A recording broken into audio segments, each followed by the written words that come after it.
All right, welcome to here, MetLife Stadium. I'm James Kratch, he's Dan Duggan. Giants lose their first game of the season, 29-27 to the Washington Redskins here on Sunday. And Dan, I think it's pretty safe to say this was a meltdown loss for the Giants. Yeah, I wasn't even here last year and I was having flashbacks to 2015. I mean, it was all the things that I've heard just everyone complain about since I came on the beat.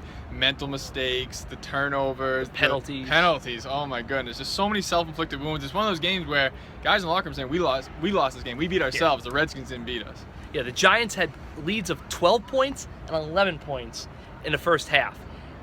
And then they find themselves losing this game by 2 points. Eli Manning throws a back-breaking interception on the last play of the game. They were in the red zone multiple times, just like last year. They would get to the red zone, they'd come away with a short field goal by Josh Brown. It feels like that's all he did last year. That's all he did today. I just thought it was a horrific loss for the Giants. 11 penalties for 128 yards.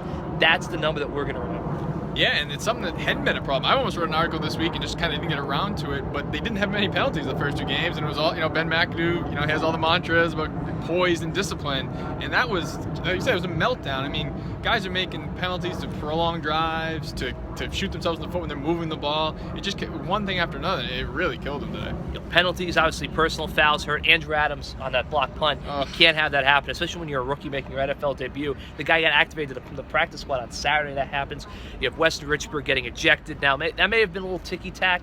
Maybe the referee's being a little bit overreactive given the Norman Beckham hype, but still, you can't be the starting center and get ejected in the fourth quarter of a divisional game.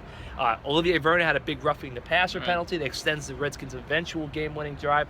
The Giants didn't protect the ball yet again. Shane Vereen had another big fumble. It was not a good game at all, and it really seemed like the Giants lost their composure at the end of the game. Ben McAdoo said they didn't, but I have to disagree. Right, now the question is where do they go from here? And it's a tough road ahead. At Minnesota, at Green Bay, so not much time to lick their wounds from this because they had a great opportunity to really seize this division. Could have been 3-0, buried Washington, and now you're looking at the other side. Oh man, this could spiral quickly. It's not over in Philly, but the Eagles are rolling the Steelers. They're going to be 3-0 at the top of the NFC East. Giants 2-1. They got to go to Minnesota, then they got to go to Green Bay. Suddenly, this great 2-0 start, everyone was feeling great. This could be 2-3 in a snap of a finger.